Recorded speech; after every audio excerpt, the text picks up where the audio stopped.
alive! It's alive! It's alive! It's alive! It's alive!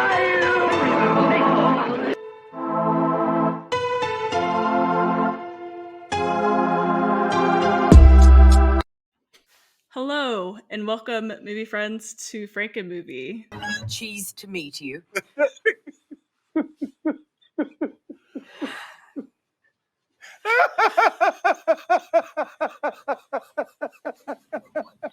I'm your host, Melissa Whitty, and I'm Andy Merryweather from Settle the Score podcast, and now Frankenmovie podcast or show, whatever we're going with. How are you, Melissa? It's good to get this thing underway. Yeah, I'm excited to get started and review our first movie, Poor Things. Poor Things, yeah, almost the perfect movie. It couldn't have. It's almost like we waited a year just for Poor Things to be ready to be our first movie review. We're going to review a new movie, a new release. Every month, every kind of 4 weeks, we'll do a new release. We'll then, within that episode, decide on a theme that we will choose as our kind of.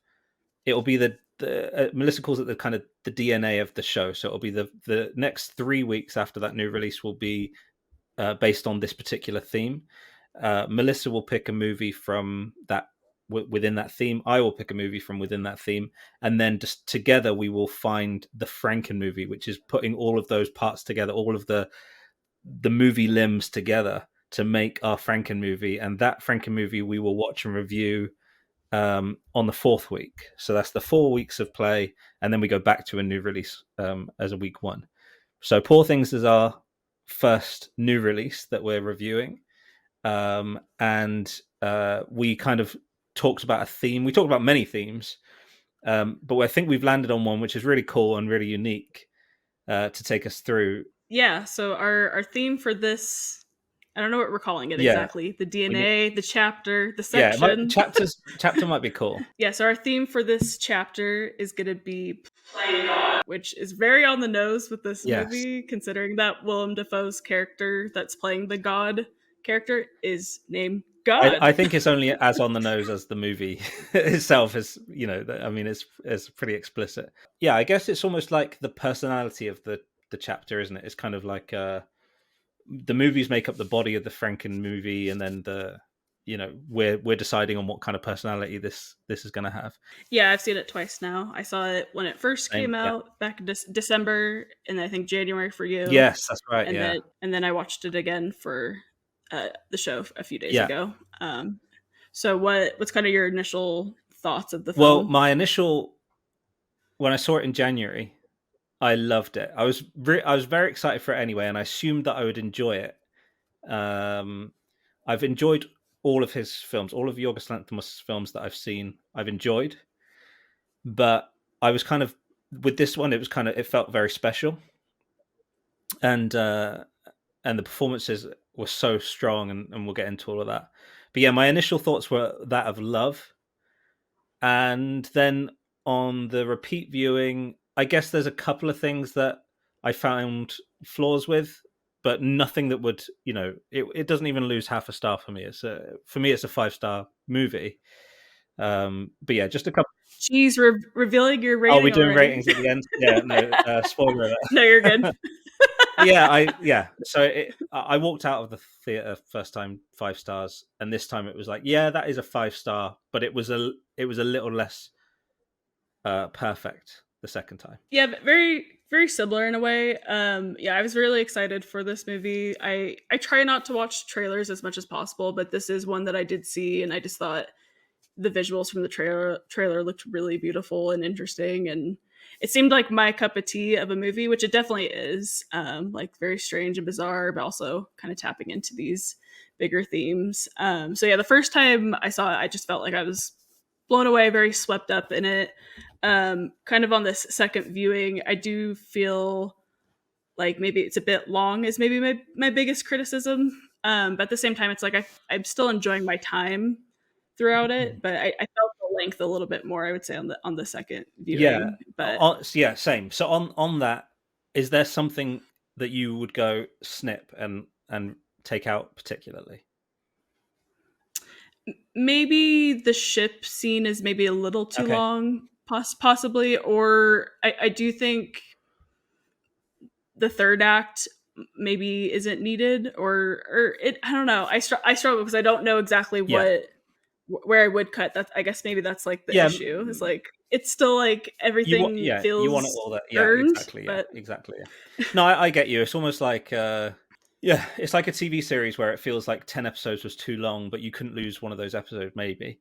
But um I think personally, having now felt the length of it a little the second time, because you just don't know the first time, you just don't know where it's going. The second time, you kind of like you're waiting for the cruise, you're waiting for Paris, and then you're waiting for the reveals at the end. And I think I would take out, and I just don't, I didn't enjoy it both times, but I only realized that the second time really. I would take out Margaret Qualley. I didn't okay. enjoy her performance. I don't think it. I think it was so juxtaposed to how much effort Emma Stone put in. I just didn't.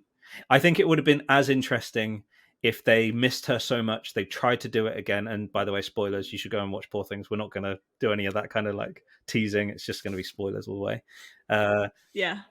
It would have been as interesting if they had missed her so much that they tried to replicate the circumstances which brought Bella, and there was just a very quick kind of comedy edit to a pool of blood, and it didn't work, and that was it.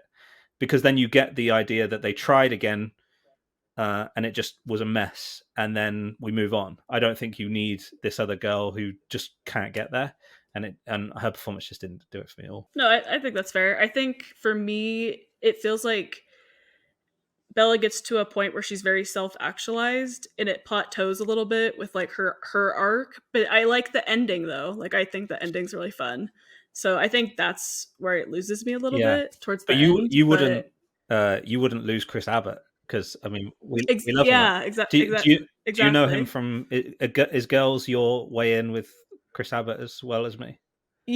Yeah, yeah, that was probably the first thing I Yeah, seen him in. yeah, Yeah. I loved him in that, and in this, I kind of had this moment where I realized that I was kind of thinking, who would pull a gun on someone if they went to take their dinner away? And I was like, oh, he's Stewie Griffin. He's like a baby, right? Yeah, I Yeah, could see it's just that. like, don't you dare take my, like this, like he's the only thing I could think of. And what they had to do, I guess, with Bella is, and it's kind of a running thing throughout the show, apart from her homestead, in which no one really changes. Godwin doesn't really change, and Max doesn't change, but everyone else in Bella's life kind of Benjamin Buttons against her age, right? They kind of cross. So Duncan Ruffalo's character, he gets more and more childish, more temperamental, and more toddler, like, as she gets more able. And then her husband is just this, he's just a man baby, just like pathetic. And that's what made me Yeah. think, like, he's, if you gave an estate to a baby, like a boss baby kind of thing, and then it triggered, oh, he's Stewie Griffin, like, take away his dinner and he pulls a gun. Like, that's exactly what I think of him. But he was also brilliant, and I'm intrigued by the second time I was trying to figure out what his scar was. I thought it was the Eiffel Tower, and I thought it was like he's scarred by her history, because it looked like a shape of an Eiffel Tower, but I'm not sure. That might be speculation. Oh, I don't know if I noticed that. I'll have Mm. to like check that out. I guess he does have a scar. Like now that you say it, I'm like, oh Yeah, yeah. it's But just here. But I was but like, I oh, did. if it's the Eiffel Tower, then he's kind of like he's scarred by, he's been told by Ruffalo, right, what she's been up to, and he's kind of like, it's probably considered a war scar. But I just thought that's interesting if it's the shape of the Eiffel Tower. But there's one thing that I Okay. kind of paid attention to, and it's because it's something that I take audit of in my own world, and it was watching Bella's growth. It's much more broad than just a particular scene, but there were certain scenes that triggered this feeling in me. Is that, and especially on the cruise, I think, is that have you heard the phrase like circle of concern? Have you heard that talked about? I don't know Mm-mm. if it's a thing or whether it's just my thing. I don't know. That's why Tell me about this circle of the circle of concern. concern is like, so when you're a baby, your circle of concern is like food and sleep and milk and whatever, right?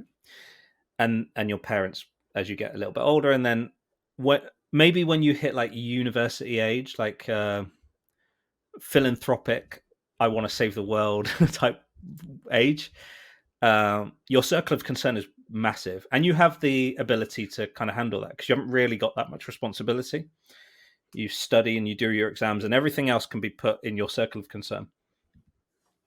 And then you get a bit older than that, and you might have a spouse or children, and your circle of concern has to come in again. You can't think about huge things because your circle of concern is here, And then in 2020, the whole world went through this thing where we had to have a huge circle of concern. With COVID and Black Lives Matter, we had to widen our circle of concern. And that's great. But what I'll say is, if this resonates with anybody, I don't know why I'm doing this preachy thing right now, but if it resonates with anybody, your circle of concern is as big as you want it to be. That's what I will say.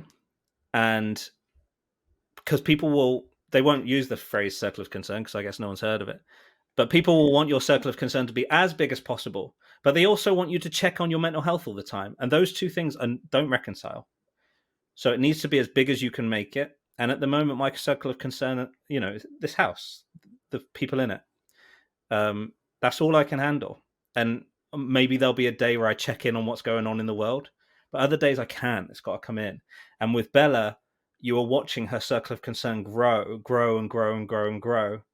And maybe by the end of the film, it was like this. And we don't know where she's going to go. Maybe she does change the world. Maybe she does like put her biology skills to use or whatever.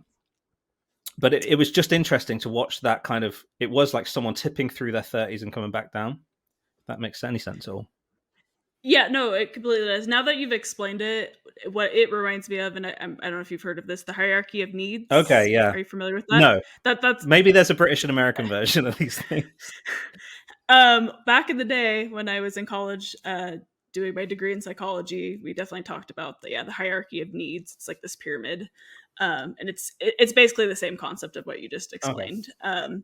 And so that was definitely a big, I think, takeaway from the film for me as well, is like Bella is this woman that basically gets a restart to life without kind of the societal pressures and influence. And I think it really taps into that, like, at the end of the day, we all are humans and have these sexual desires and sexual needs. And also, like, something not even just about the sexual stuff, but something I really loved about the movie was how much she ate, because like food is definitely a need that you need. And like, I think when it comes to like women, there's this pressure of like not eating or like eating a salad and like all the diet stuff. And so I loved throughout the movie, she's just like eating everything she could. It very much reminded me of Daisies. Have you seen that movie? No. It's like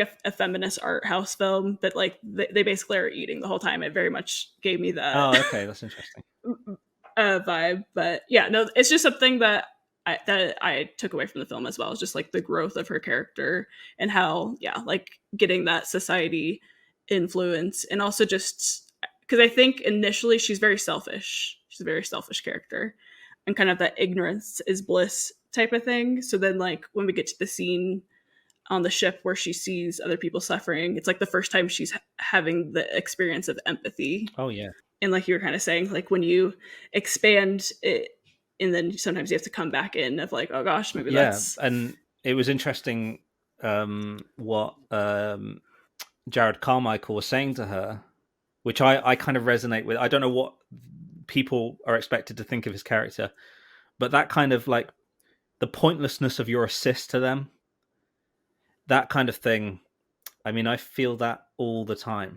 I kind of like, I have conversations with Anna where I'm saying like, if we really cared, we could give up our iPhones. That would help, but we don't, do we? Like, you have your circle of concern. I like my life of luxury. And if I have any privilege, I use it. I try and use it for good, but it's a very short life, and it's really hard to reconcile because you want to be a good person. How do you be a good person and not help you know, and that's what Bella was going through in that moment.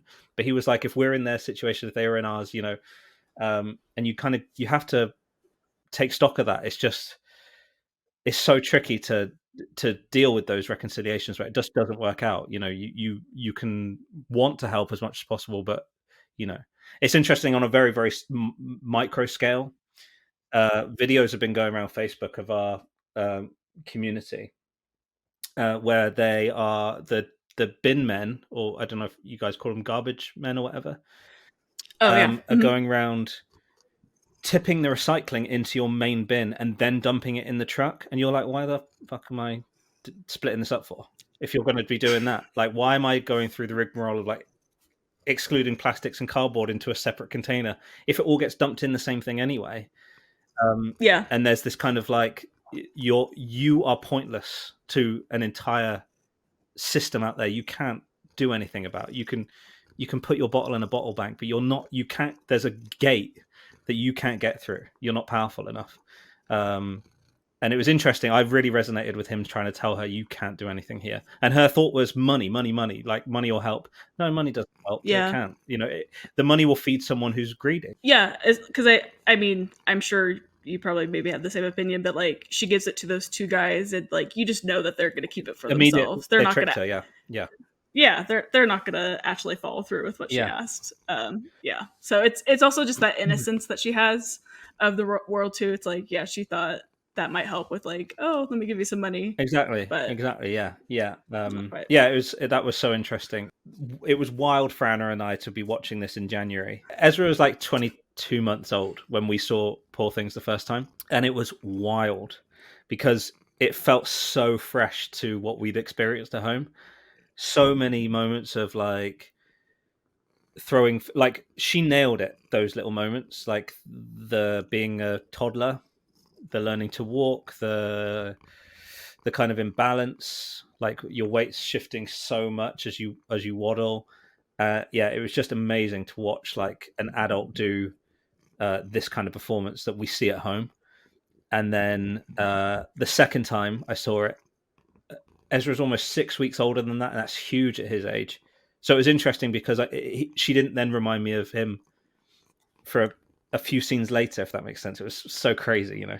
And presumably every time I watch this film throughout his life, it will, you know, maybe get there.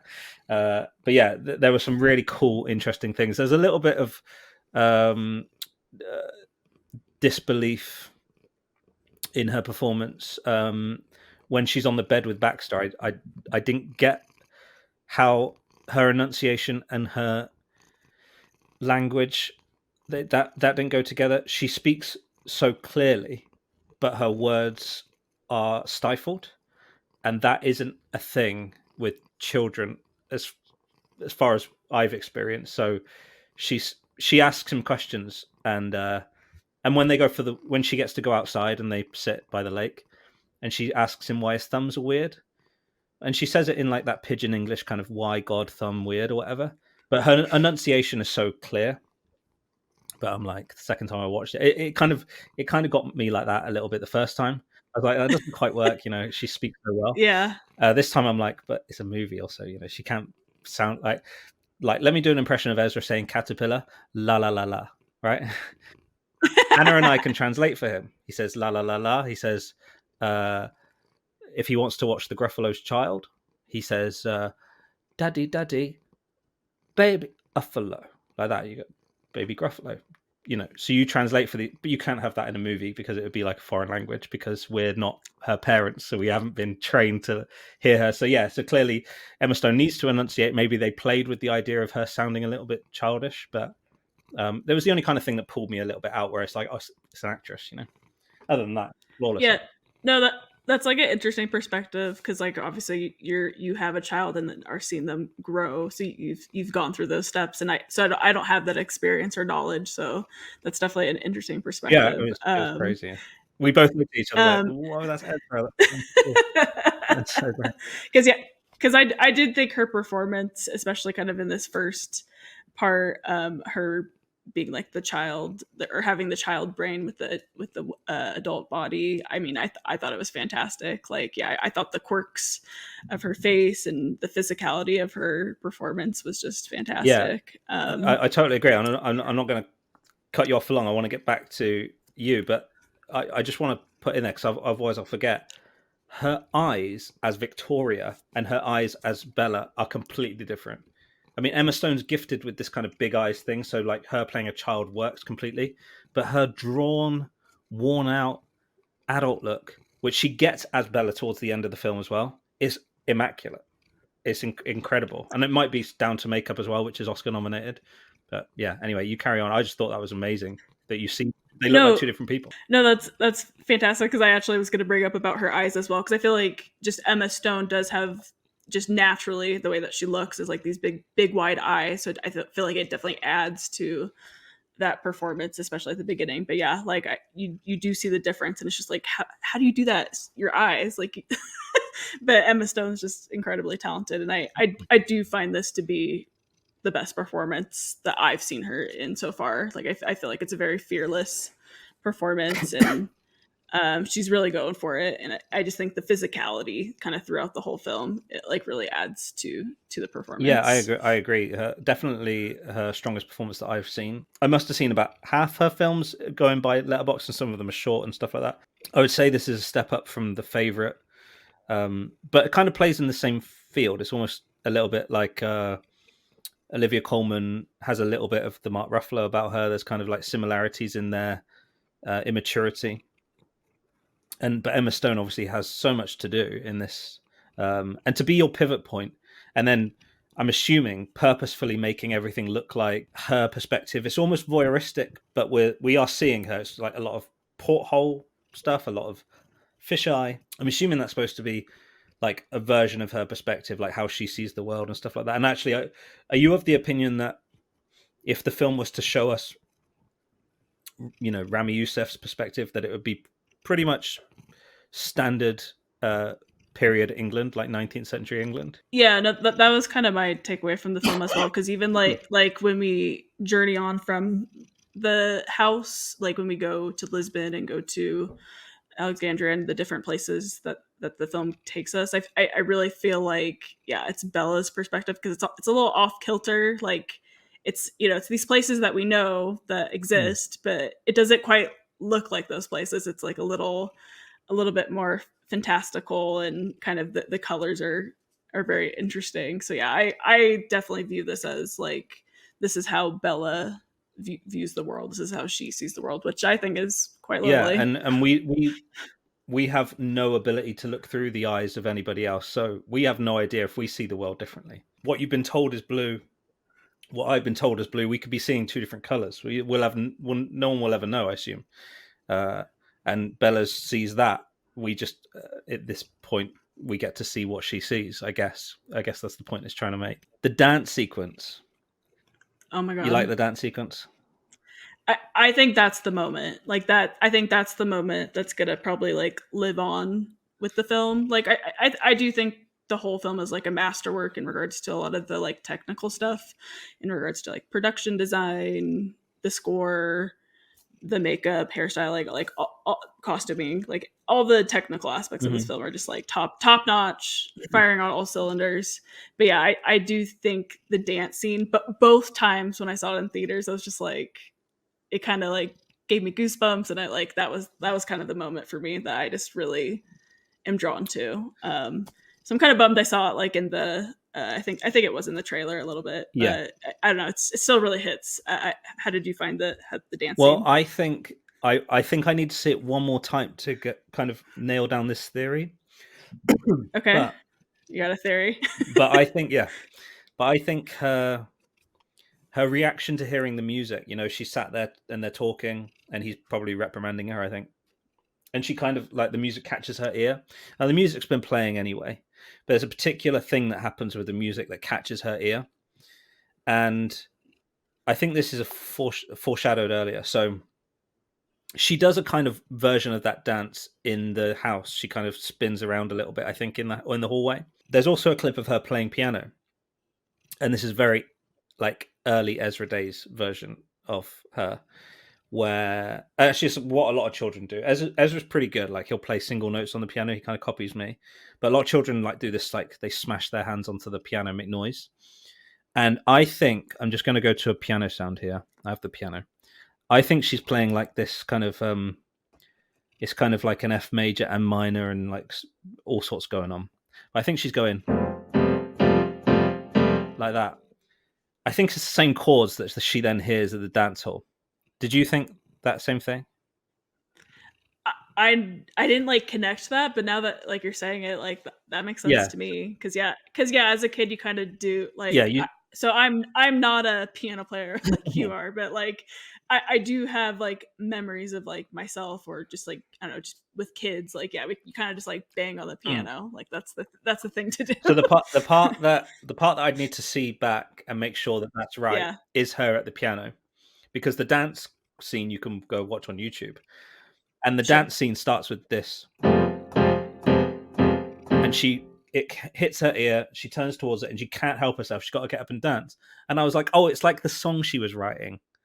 You know, it's kind of like that. And the music doesn't do much else. It's kind of just this, but it's played with instruments that don't really exist. You know, it is this kind of like weird F chord with loads of other notes going on. It's just a mash, and and that's what catches her ear. And I was kind of like, when I saw it the second time, I was like, oh, that's what she was playing on the piano. It wasn't kind of nonsense. She was writing something.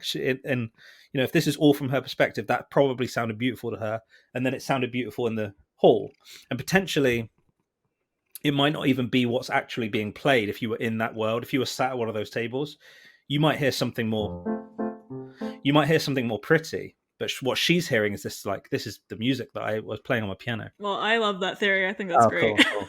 A lot of diegetic music in this, so the music that's coming from within the movie.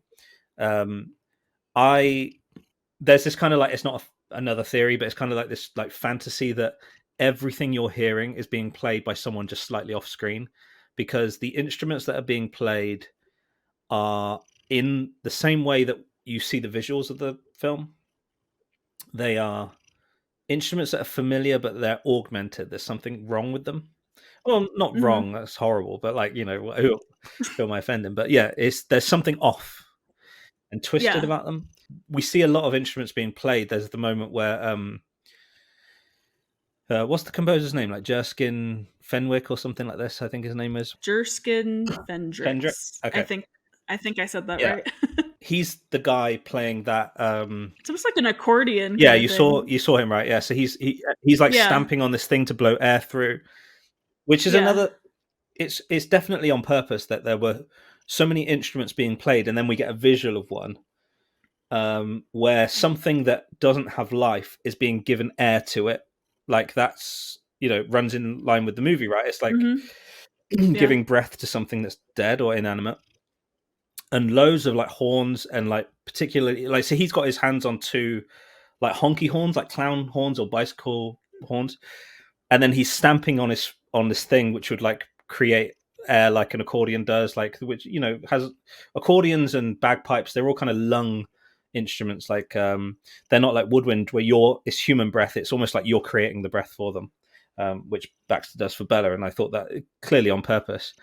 And so yeah, that's him anyway. He's playing that kind of thing and playing those notes. But yeah, I have the feeling that everything that is you know, all these instruments sound so weird. Like the harp that plays Bella's theme, I'll find a harp sound. So a harp you normally play like this, you've seen. So it would be going just through like arpeggiated notes, like this kind of thing. But the way that this is being played is plucked. The Bella's theme is being plucked, so it'd be two notes like this on the harp, and it'd be like this, which isn't wild. It's not too crazy to play a harp like that. It's not common. Yeah. But here's what's really weird, and I'm not an orchestrator. I think it's impossible. So I think what's happened is they've recorded harp playing Bella's theme, and then Jerskin has gone and augmented that. I think he's gone and changed it in post. And what you have is this is Bella's theme, I think. Yeah.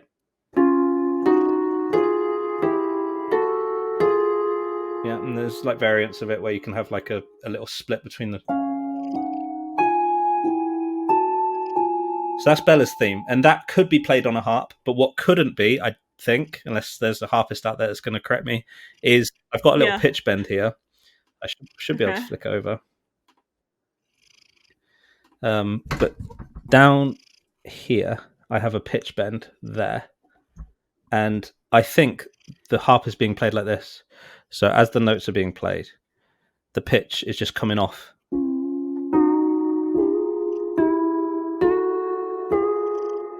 You hear that kind of slight bend in the notes? It's like an echo almost. Yeah, so it's. I'm like not a music. Okay, yeah. So instead of it going like, I'll play it with piano, so you can probably hear it with piano. So that would be normal, and what the sound in the movie is this. Yeah, it's like bendy. It's bending, yeah, which I don't believe is that possible. I can't think of how it would work. Yeah. Like you'd maybe have to hold. I don't know, but anyway, I think it's all post augmented to make it slightly twisted. Which is really cool. So that's Bella's theme. It's really weird and dissonant.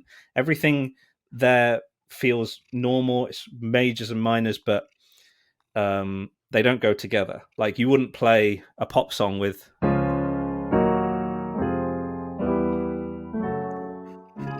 You wouldn't do that. It's not, there's no, it just doesn't work at all.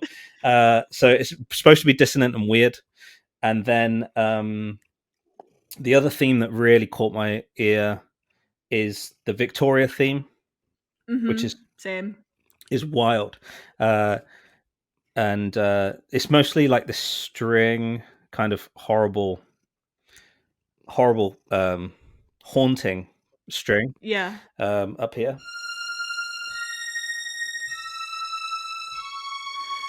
and that's all that those 4 notes are. I think that's the whole of Victoria's theme, but it's like done, it obviously built out a little bit.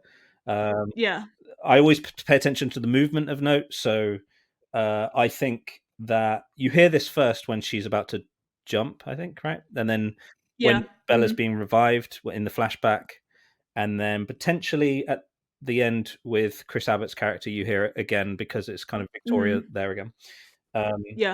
And I thought the movement of the notes, and you can never know with composers whether they do this, they think those notes sound cool or whether they actually think about this stuff. But the movement of it going from here, up, down, down, I think is the same journey you make if you are going to jump a bridge. You go up and over the railing and then all the way down to the bottom. Okay. So that's what I was thinking when I heard this, is this goes like, that's her on the bridge. She climbs the railing and then falls to her death. Right.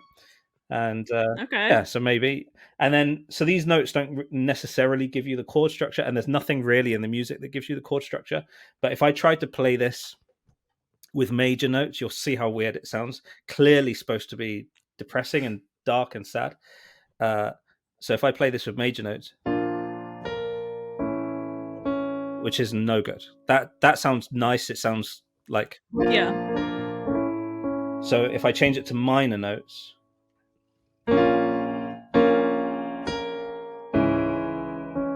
much more like that's where it's supposed to be.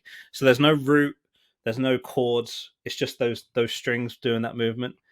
But if you were to design extra body for that theme, you'd go with the minor chords because it suits the feeling of it more, which is very interesting. And everything else in the score is just like, it's just like pick a sound. Like if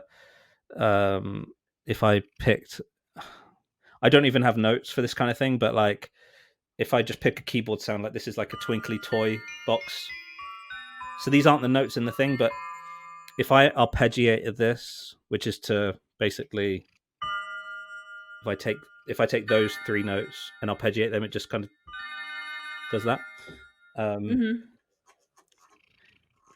A lot of the Lisbon score, for example, is just, it's not as simple as this. Obviously, there's actual stuff going on, but it's just kind of this manic. It's just that kind of wild, like things are going on, the instruments that you're not really sure about. So that's kind of what I heard. So yeah, I think it's basically real instruments, a lot of instruments that are given breath and then augmented in a studio, changed from what an orchestra played into something that's slightly off in the same way that they changed the color of the sky to not be realistic. So no, sorry, the Victoria theme.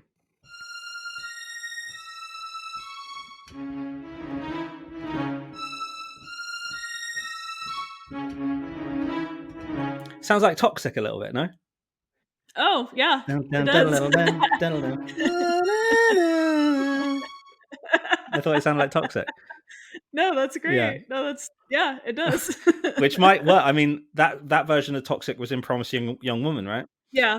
Mhm. Which might be too modern a Fantastic. reference, but if this is this guy's first film, I know what I would do if someone gave me you know, the composition rights for a new film and it was my first go at it. I'd look at what I liked recently and what was done cool and stuff like that, and maybe it would burrow its way in. So there's potential Yeah. there that he really enjoyed that kind of weird sadistic version of Toxic, and felt that the characters are enough aligned, you know, and their angst against men. I mean, I like the theory about The bridge. jumping off the yeah, like I feel like that makes sense, and that's what it sounds like when you like explained it, which was really cool.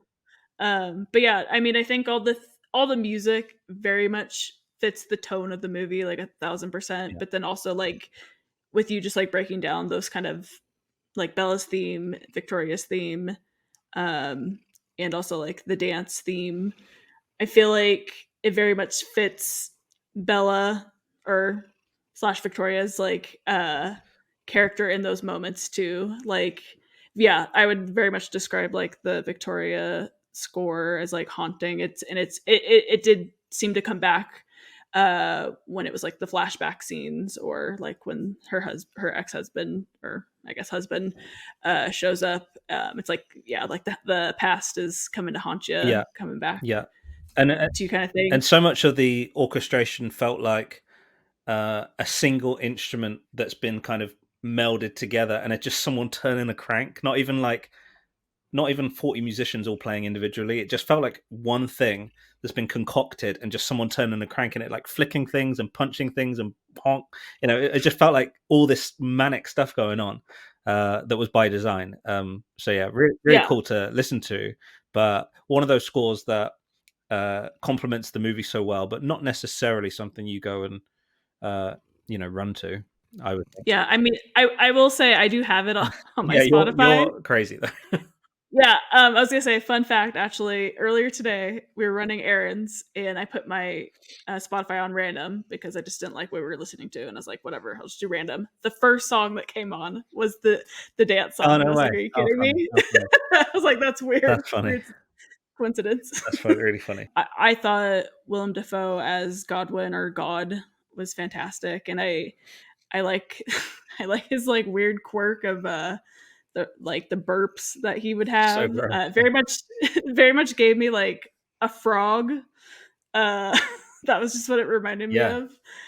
And I think Willem Dafoe is definitely one of the best actors. Like I think he always brings like humanity to his roles, even though like you know Godwin's not, he's a pretty despicable guy if you like really think about it, but he does bring this like gentleness to him and this humanity, and he does have this like very sad broken past, and I think him and Bella actually share a lot more in common. How did you find his character? yeah. I, uh, I think it's annoying a little bit that he's not nominated for an Oscar. Like, Oh, I thought he was he no, not? Mark Ruffalo is, and he's not. And Okay.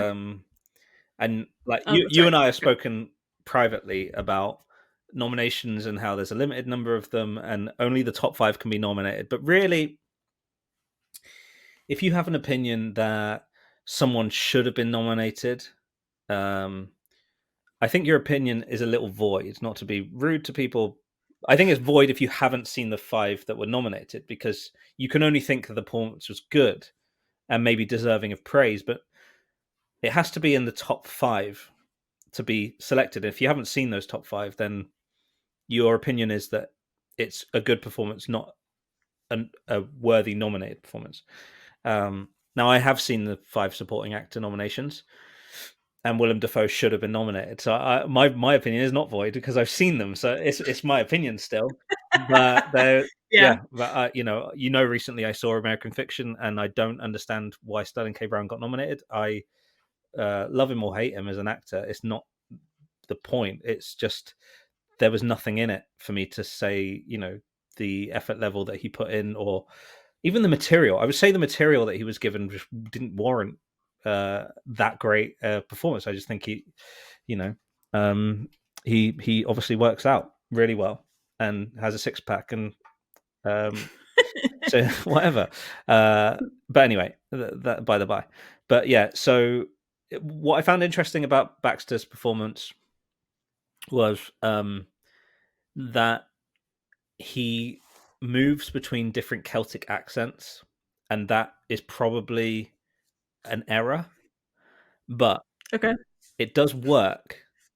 You can argue for it. If you love the movie, you can argue for it being, well, it's kind of like a Frankenstein voice of different mashup accents, because he goes from Irish, Northern Irish, Scottish, and sometimes English. So there's different kind of British Isle accents in there, and you have to obviously probably live here to be tuned in. Yeah, I feel like I didn't pick up on So Anna really. and I both noticed it, but I was like, oh, maybe that's just.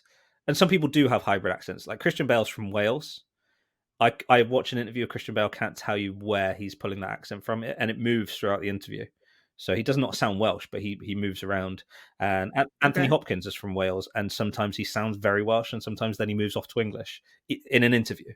So the idea of someone doing it in a performance, if I was giving Willem Dafoe all the grace in the world, I would say, oh, that's by design.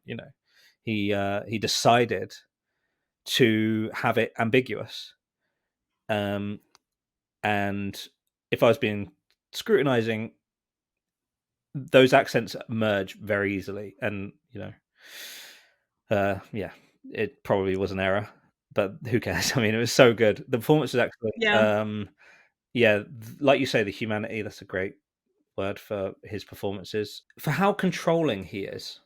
Now, what's really interesting in terms of the story is that if he wasn't as controlling, I think Max and Bella would have lived there anyway. But the idea of him contracting them to brought Mark Ruffalo into the house, which leads to Bella not living there. I think if he'd have said, by all means, marry her, you can live in the West Wing, I think he would have done. I think that guy wanted to be around for the experiments anyway, and I think that's what the life they would have lived. So that's an interesting lesson on not, loosening your grip, on people that you love in terms of control and keeping them around. Yeah, I think another great performance in this movie that is nominated is Mark Ruffalo as Duncan. I don't know. On this second watch, I mean, he's up there with Emma Stone for me in regards to his performance. Like, I think he's beyond hilarious, and he's just so pathetic, but it's so entertaining to watch. And definitely a highlight, I would say, for a scene is like when him and Bella are like no longer kind of adventuring together, and he's like outside in the snow is like, Bella, yeah, and it's very Streetcar Named Desire of like, Stella. Oh yes, that's right. Oh, that's interesting. That must be on purpose now. I would think so. Yeah. But I do love, I just think that's a very like fun moment. Yeah. But yeah, no, he very much gives me the same energy of the Duke from Moulin Rouge. Oh, I'm not savvy with Moulin Rouge. So who's the Duke in Moulin? Okay. I don't know the actor's name. Okay.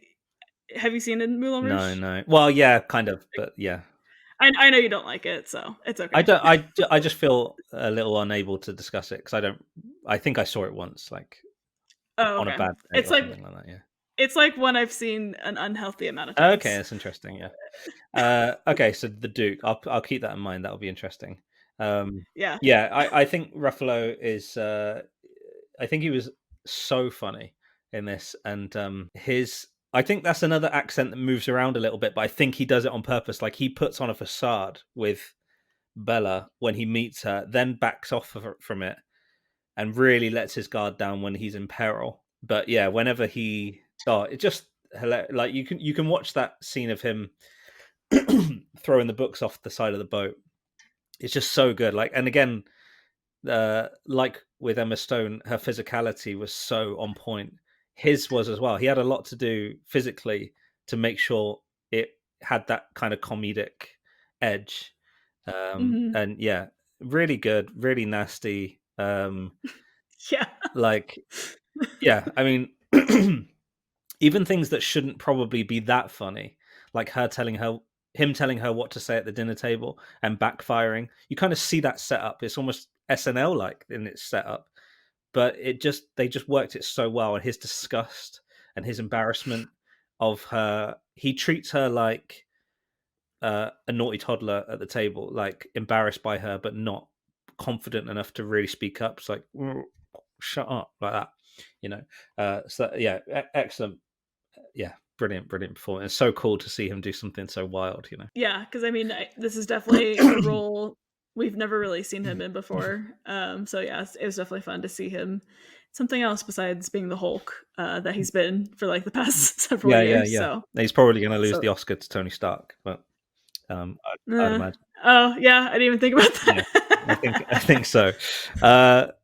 I had a thought when I saw this both times.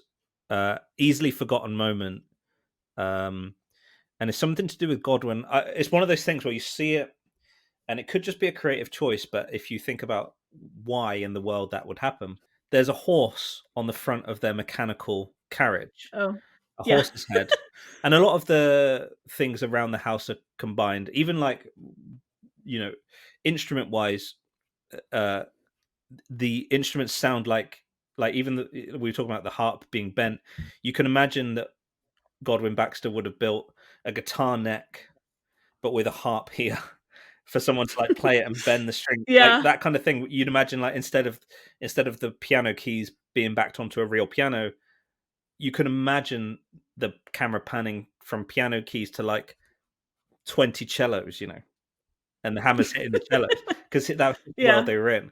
But the horse head on the front, a redundant horse head on the front of a mechanical carriage, made me think that he is concerned with social norms. So he's got something that's unusual to people, and he wants to make it look how they expect it to look. You know, the same topic was brought up in Ex Machina, where he, instead of building a computer, he wanted her to look like a woman because that's more acceptable to people. Yeah. You know, so people trust more or whatever. And yeah, there's an element of it that, you know, if we talk on Godwin Baxter being the Dr. Frankenstein, those movies always have this part at the end where the villagers get together with their torches and they come to burn the castle down or whatever.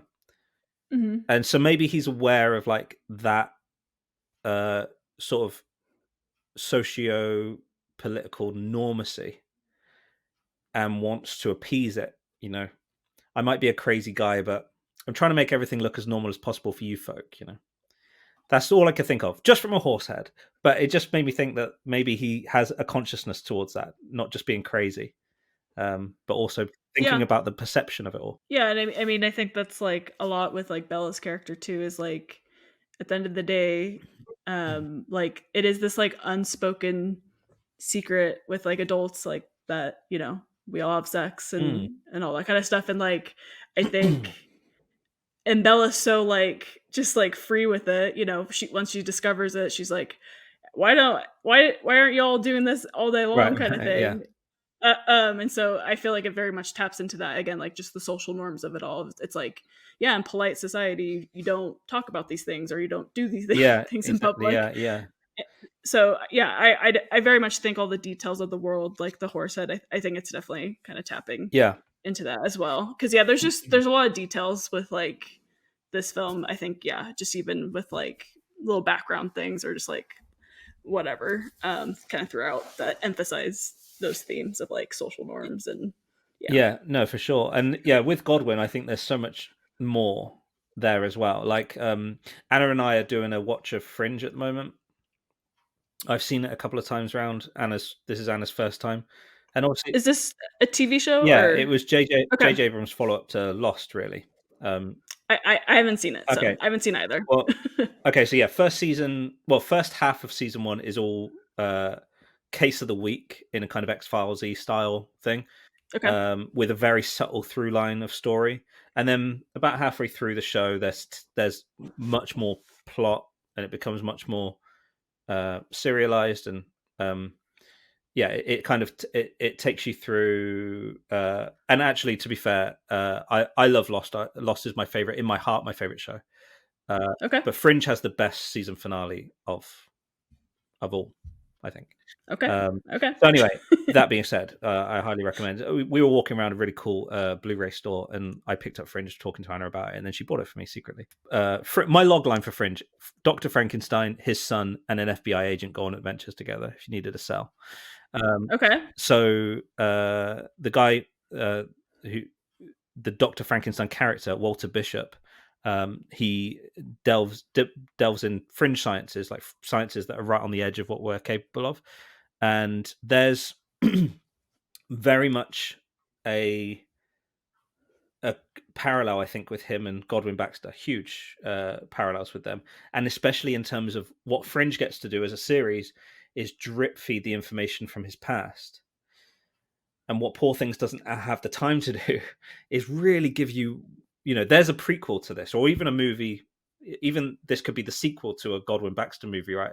He was tortured. He has there's a lot of story to tell, and I hope Hmm. they don't do that. I think things are best left untold. But Yeah. there's a lot of, if that Poor Things adaptation became a series, I'd imagine there'd have been a whole, when they do like the episode 5 flashback episodes where it's like takes you on a different, just a little break from the story.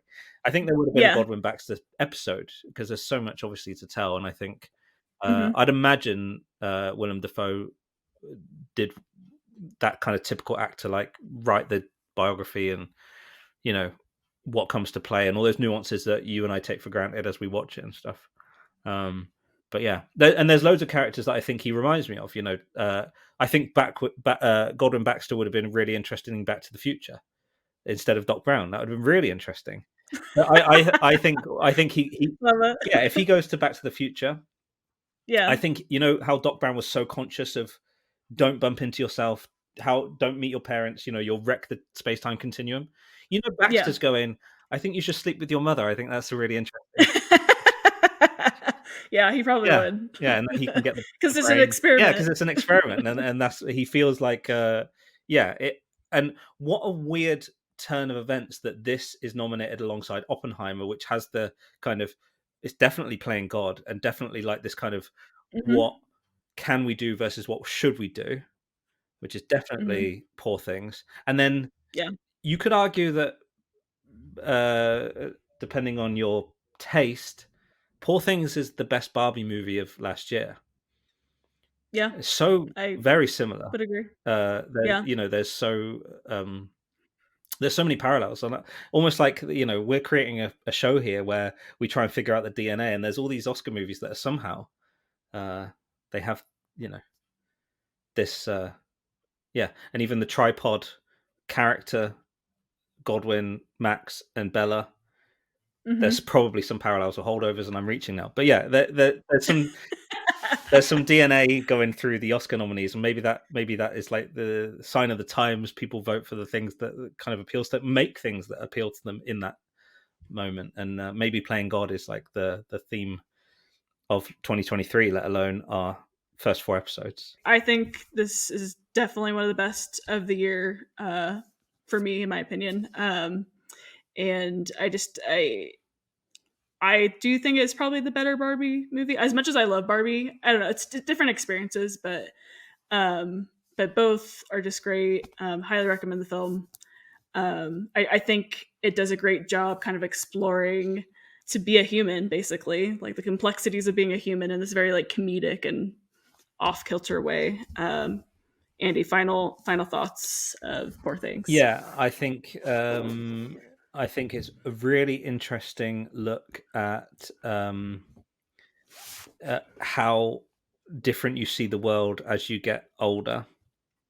Mhm. You know, like at some ages you want to punch a baby, at other ages you're being manipulated into sex to save a baby. Those are two very different dynamics that happen within the same movie.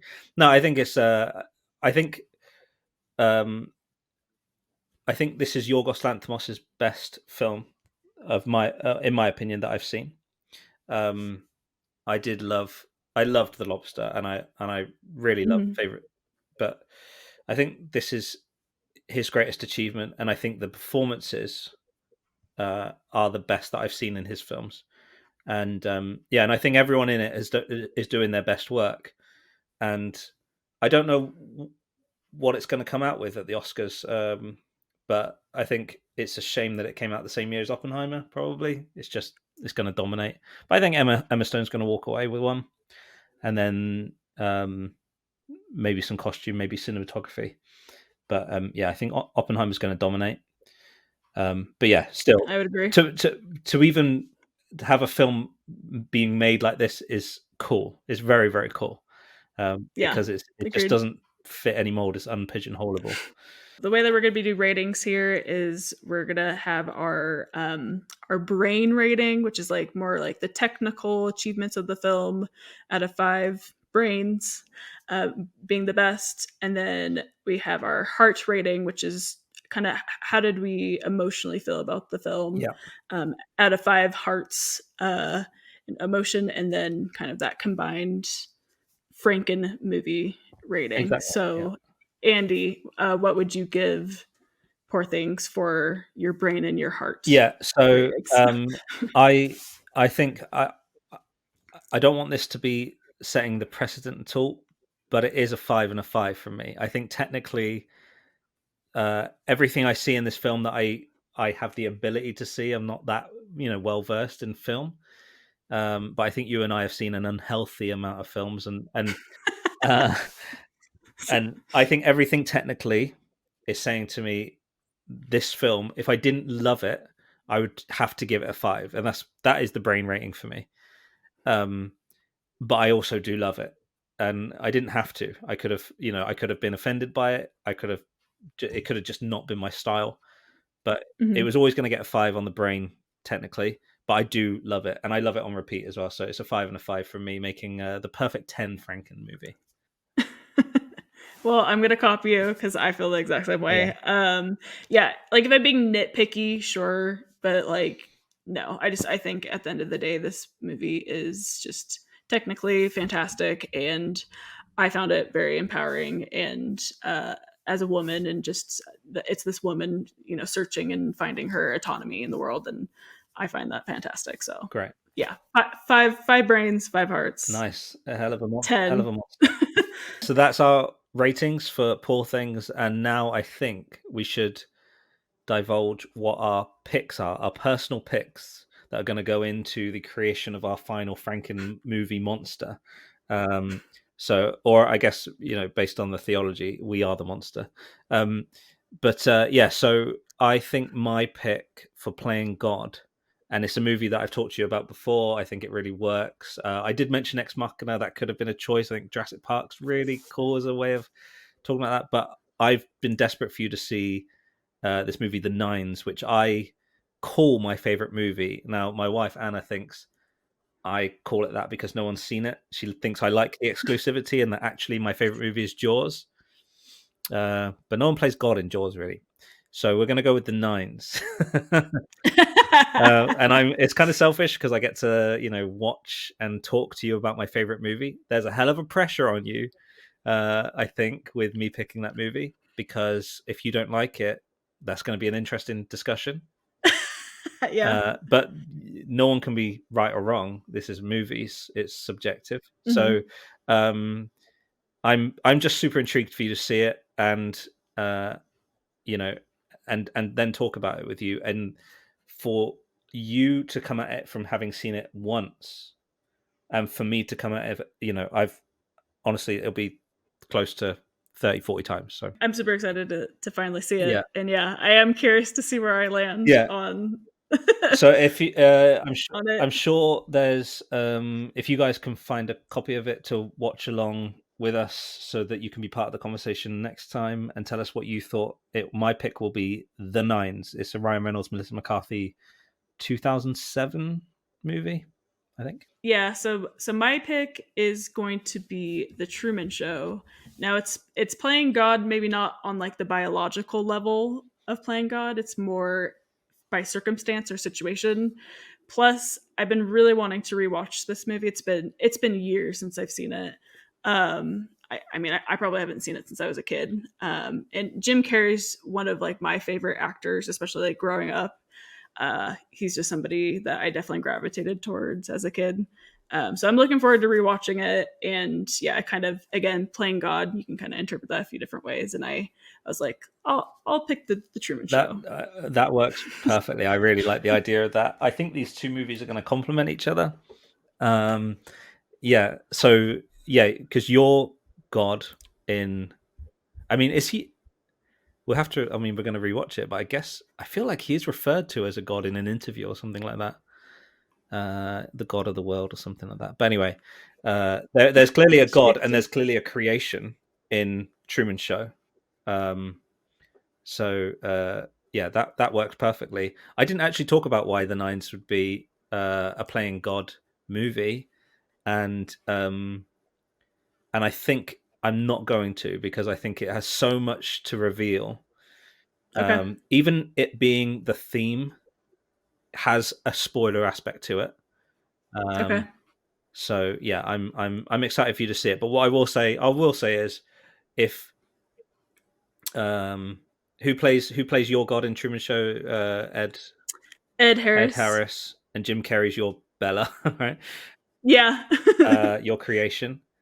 In my pick, I think Ryan Reynolds is the God, and Ryan Reynolds is the creation. That's what I'm. Oh, interesting. Yeah. Okay. So I think it's really intriguing, and I'm excited. I'll tell you this, right? I watched The Nines. It's one of 3 times that I've ever watched something and then watched it immediately again. Have you had that experience before? Yeah, I did it with Hereditary. Oh, I think I knew that. That's crazy. Which I know. That's why I'm like, oh, now everyone will know. Yeah. Yeah, Hereditary. Wow. So what was your what was your motivating factor to watching that again? Immediately watching it again. I am obsessed with Ari Aster at this point. Yeah. So what you just did? But it wasn't like there were clues given towards the end. I mean, I've seen Hereditary, but did you want to go back and see what you could pick up? Yeah, I think I was just like, oh, I gotta see what I missed, and just I loved every aspect of that movie. Like that, I felt so overwhelmed by it in like that positive way. Otherwise, another recent movie I did that with, which you could debate if it's a movie, is Hamilton. I watched it immediately. Okay. After on Disney Plus, I was like, again. Right. Yeah. So those like the 2 most recent examples I can think of. I've done it a few different times. That's fair. I'm in a musical theatre Facebook group, and someone posted the other day, quite pretentiously, I guess, but they wrote, for those of you who don't like Hamilton, why? I just want to know. And so I looked at the comments just to see, and people were like, don't like rap, didn't know anything about it, couldn't understand any of the words. And I wanted to comment. No, I didn't. I bit my fingers off, but I didn't. I wanted to comment being like, the answer to all these questions is you saw it on Disney Plus, because I don't think you can go and see it and hate it. But I've had conversations with people who've been like, it just wasn't for me. I'm like, and you saw it live? Well, yeah, I saw it live on the Disney Plus. I was like, oh no, you didn't see it. That's fine as a recap if you want to watch it and see the nuance, but that's not how you watch a show like that. So I'm the pretentious one, really, but yeah, that's interesting. I've done it with There Will Be Blood. I did a rewatch immediately. Don't know why. I had to. Don't know why. Yeah. It was kind of informative years, that kind of thing. The Matrix, but that was cinema. So out of the cinema, straight back in. I was 14. Oh wow. So okay. That's pretty cool. Perfect age for I didn't even understand it really. It was just like the fighting, Yeah. I gotta see that again. again. My dad is my dad's a taekwondo guy, so I grew up on Bruce Lee, and it was just like, 14 years old and seeing The Matrix, it was just everything about it. So I walked back in Yeah. for that, and the nines. So the nines I did, and I will say, when people say, "Oh, Breaking Bad, best show on TV, best show ever," blah blah blah, and what Yeah. they mean is Breaking Bad from season 3, best show ever. Because when you tell someone Breaking Bad's the best show, you hear a lot about people that go and watch it and go, "This isn't the best show. It's fine, it's good, but it's not the best show," right? Well, they haven't gotten to season 3 yet, and the people that they're getting advice from have seen season 3, and it found its feet then. And so, what you should tell people is watch Breaking Bad. Don't tell them it's the best show ever. That's an expectation that you don't get from season 1. And Sure. my point being, the Nines did not become my favorite ever movie, whether it's pseudo psychological or not. It didn't become my favorite movie on the first watch. It was like, watched it, found it fascinating, watched it again, and halfway through the second time, I went, I think this is my favorite ever movie. And then I was like, I was a prick, and I was like, oh, I've got to watch it 9 times, and never watch it again. 9 times, and never watch it again. So I watched it like 9 times. I got to my 9th time. I was like, never watch the 9s again. 9's the perfect number. Blah blah blah blah blah.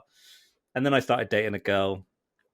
Years before Anna, started dating a girl, and obviously, like, what's your favorite movie? The 9s. Oh, is it good? But watch it a 10th time. Obviously, that's what you have to do. And then spend time with a cousin. Haven't seen it. Watch it with them. So now I've seen it, whatever, loads. But yeah, I was a little, 2007, whatever age I was then. But I was like, very exclusive, protective of my movie. And I don't think it ever came out. I think it was like found it in a DVD bucket. If people can find it, then please watch along. And then, so that's what we'll do next, the 9s. Mhm. And then we'll do Truman Show. Yeah, that works. So yeah, if people want to watch those 2 things so they can enjoy our convo, maybe the Truman Show enough that you'll feel fine just to get our perspective on it. I'll try and get the piano going again to discuss what happens in the music. I particularly remember in Truman Show, actually, I don't know why I'm diverted so badly, but You're fine. there's a piece of music in Truman Show that has this, I think it has this kind of anti-arpeggiating, like they kind of move like this, almost like that Vertigo, but not creepy, not dissonant. And what it always reminded me of was like the Muse piano player, who I should know his name. And